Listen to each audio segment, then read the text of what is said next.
Why does privacy in financial transactions matter in an increasingly digital world? Your coffee purchase this morning created more surveillance data than an FBI stakeout in the 1970s. On the TFTC podcast, I spoke with Calle, a prominent Bitcoin developer and privacy advocate who's revolutionizing how we think about financial privacy through his work on the Cashu protocol. In today's discussion, we'll examine three central points: how financial privacy is following the same acceptance path as encrypted messaging, the shocking extent of surveillance in our current financial system, and why cryptography-based privacy is crucial for maintaining freedom in the digital age. Before we continue, if you enjoy these breakdowns, hit the like and subscribe button for more TFTC content. Full episode linked below. The final segment will reveal why traditional banking's approach to privacy isn't just flawed, it's completely unnecessary. But first, let's explore how the public perception of privacy has evolved from communication to finance. The conversation about financial privacy is something that we're kind of just started having in the last couple of years. I think this is one of the biggest taboo issues still in the tech space or in just general in society. We have converged in the last couple of years to a point where most people agree that private communication is important. We see it as a human right. We see it as a condition for human expression and freedom. And I think we need to achieve something similar with financial privacy as well. Right now, financial privacy is typically associated with crime and just bad people doing bad things. And this was exactly the same for private communication a couple of years ago. It was associated with the things that you wouldn't want to be associated with. And we've got to this place by lots of people working on communicating these ideas to the right people at the right place in the right time. And I think we need to go to a similar place for our financial transactions. In this compelling opening argument, Calle draws a fascinating parallel that helps us understand the journey ahead for financial privacy. He points out how encrypted communication, the kind we use every day in apps like Signal or WhatsApp, went through its own evolution in public perception. Just a decade ago, encrypted messaging carried a stigma of criminality, much like financial privacy does today. But now, private communication is viewed as a fundamental right, essential for personal freedom and human expression. The transformation didn't happen by accident. It took years of advocacy, education, and practical demonstrations of why privacy matters in everyday life.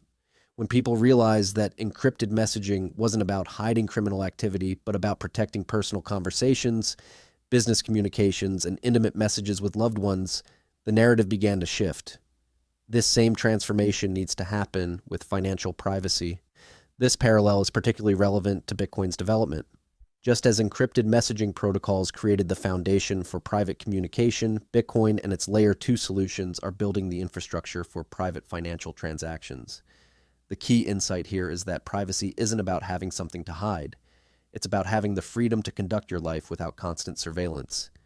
We've just seen how public perception of privacy can evolve from suspicion to acceptance, but the reality of our current financial surveillance system is even more concerning than most people realize.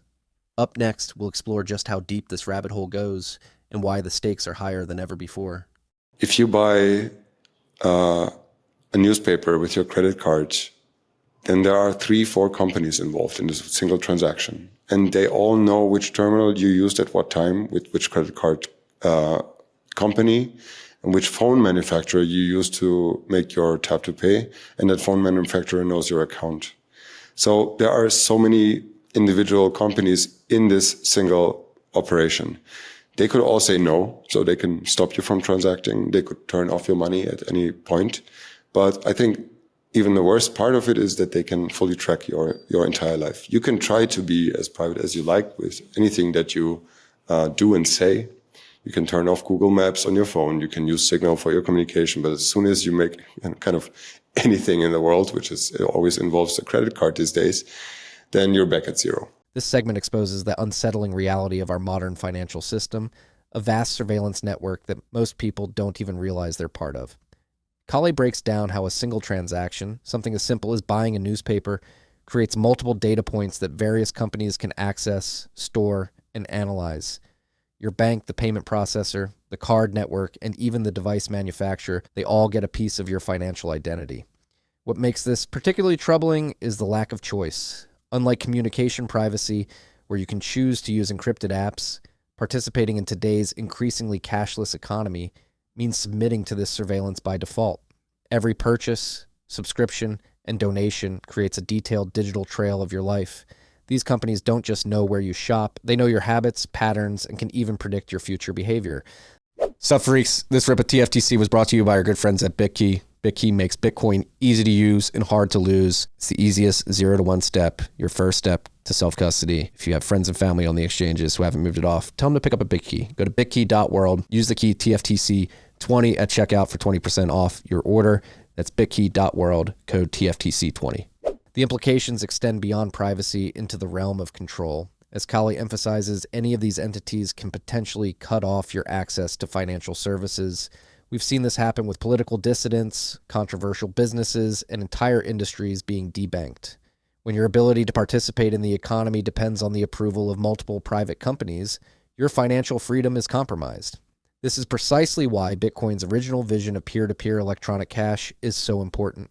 It offers an alternative to this surveillance-based system, but just having an alternative isn't enough. We need to build new financial tools that make privacy the default, not an afterthought. In our final segment, we'll explore how modern cryptography is making this possible and why it's essential for preserving human dignity in the digital age. We need to come to a place where everyone understands that this is not how it has to be. I think we were limited by what we can imagine.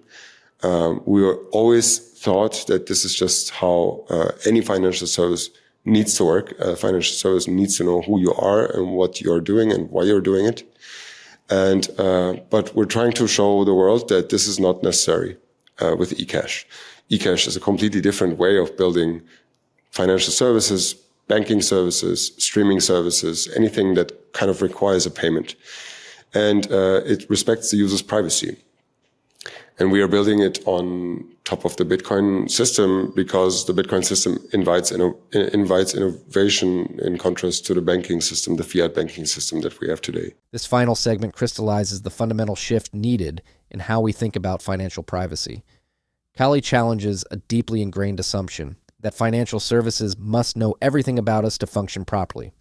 We've been conditioned to believe that sharing our identity, purpose, and complete transaction history is just part of using modern financial services. But as he points out, this level of surveillance isn't actually necessary for a financial system to work. The parallel to physical cash brilliantly illustrates this point.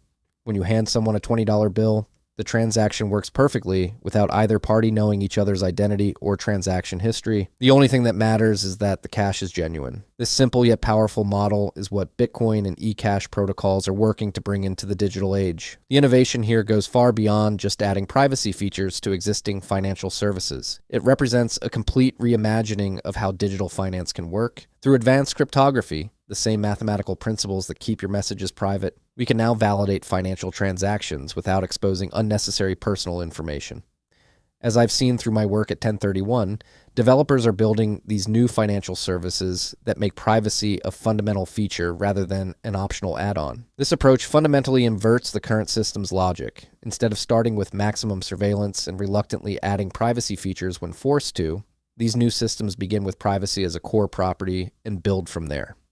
The question shifts from how much information can we collect to what's the minimum information necessary for this transaction to work.